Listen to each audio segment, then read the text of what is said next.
അഭിമാന പദ്ധതി എന്ന് കൊട്ടിഘോഷിച്ച കെ ഫോൺ യാഥാർത്ഥ്യമായില്ല. കോടിക്കണക്കിന് രൂപ ചെലവാക്കി കേബിൾ വലിച്ചെന്നല്ലാതെ കണക്ഷൻ നൽകിയില്ല. കിട്ടാത്ത സാധനങ്ങളുടെ പേരാണ് കെ ഫോൺ എന്ന് പറഞ്ഞാൽ കിട്ടാത്ത ഫോൺ.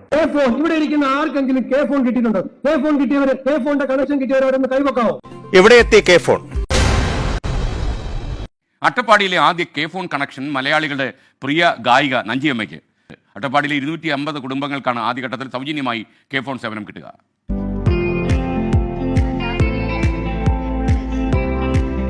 പുരസ്കാരങ്ങളും ഫലകങ്ങളും തിങ്ങി നിറഞ്ഞ വീട്ടിൽ നഞ്ചിയമ്മയ്ക്കിനി സ്വന്തം പാട്ടുകൾ കണ്ടാസ്വദിക്കാം. അതും കേരളത്തിന്റെ അഭിമാനമായ കെ ഫോണിന്റെ സഹായത്തോടെ. മൊബൈൽ നെറ്റ്വർക്ക് പോലും ലഭ്യമല്ലാത്ത നക്കുപ്പതി, കാവുണ്ടിക്കൽ, ഇടവാണി, ഭൂതയാർ, വെച്ചപ്പതി, വെള്ളക്കുളം, മൂലകങ്ങൾ തുടങ്ങിയ വിദൂര ആദിവാസി ഊരുകളിലേക്കാണ് കെ ഫോൺ പ്രഥമ പരിഗണന നൽകുന്നത്. എല്ലാവരും കെ ഫോൺ കണക്ഷൻ എടുക്കാൻ നഞ്ചിയമ്മ എല്ലാവരോടും ആവശ്യപ്പെട്ടു.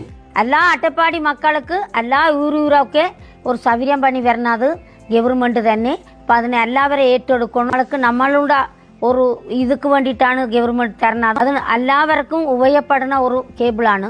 ഒട്ടും റേഞ്ച് കിട്ടാത്ത ഒരു 10 ഊരുകളിലേക്ക് ഈ മാസം തന്നെ ഇന്റർനെറ്റ് കെ ഫോൺ സംവിധാനം എത്തിക്കുന്നതാണ്. ഇതുമൂലം അവിടുത്തെ ആളുകൾ ഒരു എമർജൻസിക്ക് വേണ്ടി ഫോൺ വിളിക്കാൻ പോലും ബുദ്ധിമുട്ടുള്ള, അങ്ങനത്തെ ഒരു ആംബുലൻസിന് വിളിക്കാൻ പോലും നല്ല ബുദ്ധിമുട്ടുണ്ട്. പഠിക്കാൻ വേണ്ടിയിട്ട് നെറ്റുമല്ല എന്ന സ്ഥലത്തൊക്കെ കയറിയുന്ന പിള്ളേർ പഠിച്ച സ്ഥലങ്ങളുണ്ട്. അങ്ങനത്തെ ഏരിയകളിലേക്കാണ് ആദ്യഘട്ടത്തിൽ കെ ഫോൺ എത്തിക്കുന്നത്. ആശുപത്രി കേസുകൾ ഉൾപ്പെടെ കൃത്യസമയത്ത് അറിയിക്കാൻ കഴിയാത്തതിനാൽ വലിയ ബുദ്ധിമുട്ട് നേരിട്ട ആദിവാസി ഊരുകളിൽ കെ ഫോൺ അനുഗ്രഹമായി മാറുമെന്നുറപ്പ്. നെറ്റ്വർക്ക് കണക്ഷൻ കിട്ടുന്നതോടെ കുട്ടികളുടെ പഠനവും കാര്യക്ഷമമാകും.